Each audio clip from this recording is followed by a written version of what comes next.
Hello friends. Stock market outlook for next week की चर्चा आज नहीं कर रहे हैं। आज हम खाली कल की चर्चा कर रहे हैं। और वीकली एनालिसिस अभी हम इसलिए नहीं कर रहे हैं क्योंकि आप लोग बहुत सारे जो हमारे व्यूअर्स हैं वो इंतजार करते हैं stock market outlook for next week. क्योंकि अभी क्या है, डायनेमिक सिचुएशन चल रही है, तो मैं वीकली एनालिसिस आपके साथ नहीं कर रहा हूँ। तो डेली बेसिस पर जैसे जैसे बाजार करवटें ले रहा है वैसे वैसे मैं आपके साथ चर्चा कर रहा हूँ। इस समय बाजार ने 21,000 के जो लेवल्स हैं, अहम लेवल हैं, उन लेवल को आज टच किया, उनके ऊपर गया। सस्टेन करने में प्रॉब्लम कर रहा था, दिन भर वहीं पर जो है समय बिताता रहा। फेडरल रिजर्व की चर्चा आजकल एक दो दिन में आपको सुनने के लिए मिलेगी, क्योंकि जो रेट ऑफ इंटरेस्ट है वो उसमें किस तरीके से फेडरल रिजर्व चर्चा करेगा, तो वो अब एक दो दिन में आपको लाइमलाइट में रहने वाला है। उसके बाद आज जो लाइमलाइट में था वो डॉक्टर रेड्डीज के एक प्लांट से रिलेटेड यूएस एफडीए की जो नकारात्मक जो रिपोर्ट थी, वो डॉक्टर रेड्डीज के शेयर्स को आज 5% तोड़ती हुई नजर आई। और ये जो रीज़न है, ये हालांकि उनकी जो R&D डिवीजन है उसके लिए था, लेकिन मुझे पर्सनली ऐसा लगता है कि ये जो समस्या है, जिस तरीके से आज फार्मा में मंदी थी, वो कुछ और इंडिकेट कर रही है। तो फार्मा के जो शेयर्स हैं उनमें प्रॉफिट बुकिंग थी। मुझे लग रहा है कि अभी थोड़ी सी चिंता और हो सकती है हमें फार्मा में। और वो चिंता इसलिए हो सकती है क्योंकि जो फार्मा शेयर्स हैं वो वैल्यूशंस वाइज ऊपरी वैल्यूशंस पर ट्रेड कर रहे हैं, काफ़ी अच्छा रनअप हो चुका है। दूसरा जो सबसे बड़ा रीज़न मुझे लग रहा है, जो यूएस एफडीए की जो ये खबरें हैं, ये आने वाले समय में भी आपको चिंता देगी, क्योंकि जिस तरीके से भारत की नज़दीकियाँ रशिया के साथ हैं और जो प्रेशर जो है यूएस बनाने की कोशिश कर रहा है, जैसे आपने कनाडा वाले एपिसोड के अंदर भी देखा कि भाई जिस तरीके से जो प्रो खालिस्तान जो है उन्होंने बयान दिए, या जो इंसिडेंट हुए अभी हाल फिलहाल में जियोपॉलिटिकल लेवल पर, उसको देख के ऐसा लग रहा है कि यूएस भारत का जो है पॉलिटिकली जो है जवाब देना चाहता है। मुझे लग रहा है और यूएस फेडरल रिजर्व जो है उसके पास एक हथियार है। तो वो हो सकता है कि इंडिया की जो फार्मा कंपनीज हैं वहाँ पर जिस तरीके की जियोपॉलिटिकल सिचुएशंस हैं, क्योंकि इंडिया की जो रिलेशनशिप है रशिया के साथ, और उस के साथ साथ हालांकि हमारी रिलेशनशिप यूएस के साथ भी मैत्रीपूर्ण है, लेकिन जो ज़्यादा घनिष्ठ संबंध है वो रशिया के साथ है। तो वो एक रीजंस हैं। तो कुछ जो है पॉलिटिकल प्रेशर जो है डालने की कोशिश जो है यूएसए कर रहा है। तो हो सकता है कि वो इंडियन कंपनीज के ऊपर भी, जो फार्मा कंपनीज हैं उनके ऊपर जो रेगुलेशंस हैं या यूएस एफडी की जो इंस्पेक्शंस हैं, इसकी वजह से हो सकता है। हमने पीछे पास्ट में भी देखा इस तरीके की घटनाएं जो है, कभी यूएस एफडी का नाम आता था और फार्मा कंपनीज के शेयर टूट जाया करते थे। तो ये हो सकता है कि घटना अभी आपको और थोड़ी सी जो है सीवियर होती हुई नज़र आए, और ये शायद ये प्रेशर डालते हुए नजर आए। और यूएस के अंदर भी जो राष्ट्रपति के जो इलेक्शन है वो भी जैसे जैसे करीब आएंगे, तो ये हो सकता है कि ये जो पॉलिटिकल चीज़ें हैं ये और जो है गहरा रूप ले सकती है। तो हो सकता है कि फार्मा में भी आपको और थोड़ी सी जो है घबराहट हो जाए। तो ये कंपनी स्पेसिफिकली आती हुई नजर आएंगी। अभी जैसा डॉक्टर रेड्डीज पे थी, कल हो सकते किसी और पे आती हुई नजर आए। तो यहाँ पर फार्मा में आज जो है वीकनेस थी। बैंक निफ्टी के जो स्टॉक्स हैं वो आज थोड़ा से थकते हुए नजर आए, और मुझे ऐसा लगता है कि कल के लिए जो मेरा आउटलुक है मैं क्लियर ही बात करूंगा। निफ्टी के ऊपर मेरा न्यूट्रल व्यू है। न्यूट्रल व्यू मतलब कल 20,900 के आसपास तक जो है निफ्टी जा सकता है, और 21,000 के आसपास जो है यहाँ पे टाइम पास कर सकता है, ऊपर 21,050।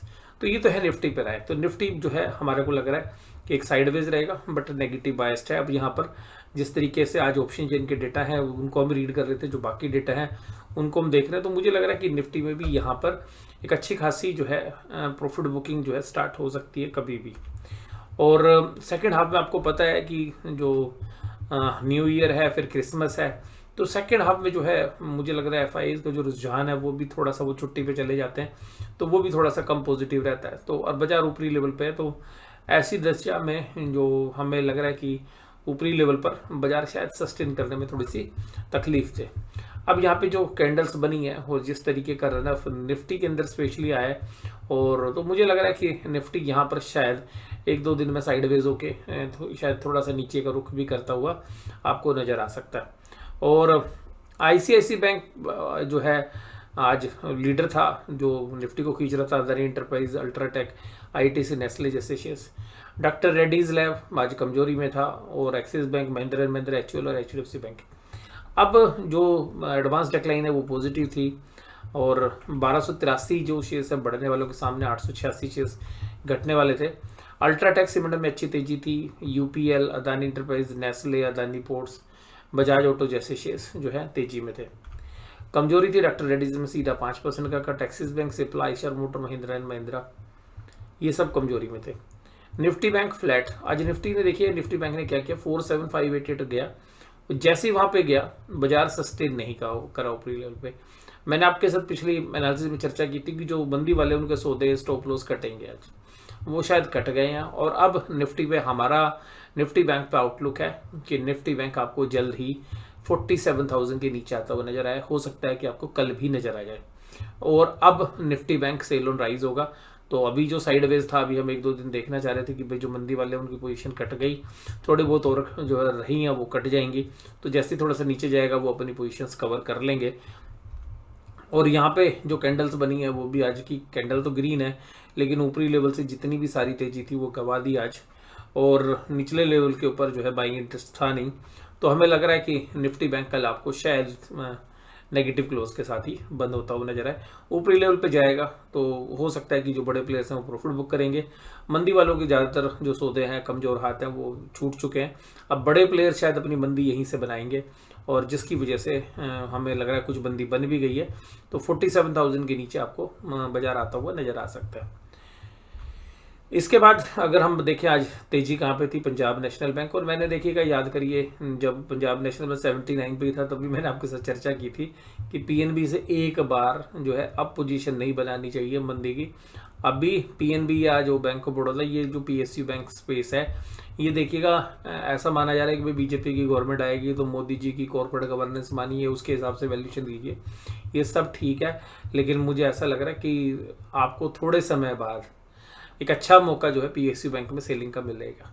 और पीएसयू बैंक्स में फंडामेंटली मुझे लग रहा है कि ओवर वैल्यूड है, और बैंकिंग स्पेस में अभी जो रिस्क है वो मुझे लग रहा है पर्सनल लोन लेवल के ऊपर या जो रिटेल लोन सेगमेंट है उसमें आ सकते हैं। और कुल मिलाकर कॉर्पोरेट लेवल पे जो होलसेल बैंकिंग है वहाँ पे तो ज़्यादा रिस्क नहीं है, बट रिटेल वाला जो सेगमेंट है, क्योंकि उसमें अनसिक्योर्ड पोर्शन है ज़्यादातर, लेकिन पीएसयू बैंक में वो ज़्यादा है नहीं। लेकिन पीएसयू बैंक में भी जो नेट इंटरेस्ट मार्जिन है वो आपको घटते हुए नजर आएंगे। तो मुझे लग रहा है कि पीएसयू सेक्टर जो है नरेंद्र मोदी जी की जीत की उम्मीद की वजह से मुझे लग रहा है ज़्यादा चल गए हैं, और मुझे लग रहा है कि ये शायद थोड़ा सा एक ओवर वैल्यूड सेक्टर है। और medium to longer term period में देखें, शॉर्ट टर्म में हो सकता है कि अभी आपको और तेजी देखने के लिए मिले पीएसयू बैंकिंग स्टॉक में। अभी डेटा आए नहीं है एफआईज के। और पुट कॉल रेशो में अगर हम देखें तो निफ्टी की पुट कॉल रेशो आज कहाँ पर आ गई, तो निफ्टी देखिएगा 21,000 के जस्ट नीचे बंद हुआ है, लेकिन पुट कॉल रेशो अभी भी मजबूत है, 0.9286 पे है।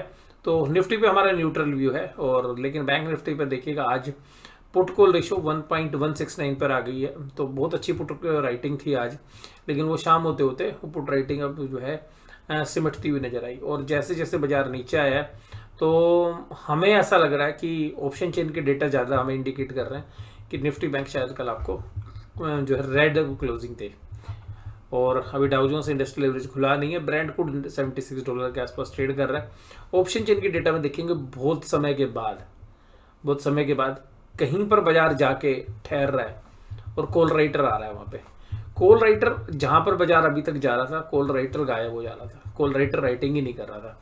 लेकिन अब बहुत समय के बाद, मतलब तकरीबन 7-8 दिन के बाद पहली बार ऐसा लग रहा है कि किसी पर्टिकुलर स्ट्राइक प्राइस पर कॉल राइटर आ गया, और वो कॉल राइटर आया है 21,000 के ऊपर। तो 21,000 के ऊपर 48,000 कॉन्ट्रैक्ट लिखे गए, 1,80,000। उसके बाद अगर हम थोड़ा सा ऊपर भी जाने की कोशिश करें तो 21,100 पे भी 1,02,000 कॉन्ट्रैक्ट है, और आज 29,000 कॉन्ट्रैक्ट लिखे गए। नहीं तो अभी तक केवल पुट राइटिंग हो रही थी। पुट राइटिंग आज भी अच्छी हुई है, और जो ओपन इंटरेस्ट है वो 21,000 की पुट में है, लेकिन कॉल साइड में ज़्यादा इंटरेस्ट है। और 20,900 के ऊपर भी जो है अच्छा खासा पुट राइटिंग में जो है आपको इंटरेस्ट देखने के लिए मिलेगा, तो 43,000 है, जिसकी वजह से हमें लग रहा है कि निफ्टी इस रेंज के अंदर ही शायद फंसा रहे, 20,900 से 21,100 के बीच में। निफ्टी बैंक में देखिएगा, निफ्टी बैंक में हालांकि कॉल अनवाइंड हुई है अंदर की जो थी, लेकिन आज जो है ऊपर जबरदस्त कॉल राइटिंग हो गई है 47,500 पे, 1,10,000 कॉन्ट्रैक्ट ऐड हो गए। इसका मतलब है कि ये एक ऐसा एरिया देखने के लिए मिल रहा है जहां पर बाजार शायद अब रुक गया। 47,300 53,000 कॉन्ट्रैक्टेड हुए, 1,18,000। तीन स्ट्राइक प्राइस के अंदर तकरीबन यानी कि 47,300 4 into 500 तकरीबन इसमें 5 लाख कॉन्ट्रैक्ट जो हैं कॉल साइड में खड़े हुए हैं 3 स्ट्राइक प्राइस में। जबकि पुट साइड में अगर आप देखेंगे तो ये जो स्ट्राइक प्राइस है 3 स्ट्राइक प्राइस में इतना ऊपर इंटरेस्ट नहीं है, इतना चारों को भी जोड़ेंगे तब भी नहीं आ रहा। तो जो 4 स्ट्राइक प्राइस में है तो 47,000 पर एक भी आज अनवाइंडिंग हो गई है पुट साइड में। ये थोड़ा सा दिखा रही है कि बाजार शायद अब कॉल राइटर्स थोड़ा सा एग्रेसिव हो रहे हैं और यही हमारा एक रीज़न भी बन रहा है कि शायद बाजार ऊपरी लेवल पर सस्टेन ना करे। आज के इस एनालिसिस में जो भी हमने चर्चा की है वो आपको कैसी लगी जरूर से जरूर कमेंट बॉक्स में बता सकते हैं आप। वीडियो में जुड़े रहने के लिए आपका बहुत बहुत धन्यवाद। Thank you very much.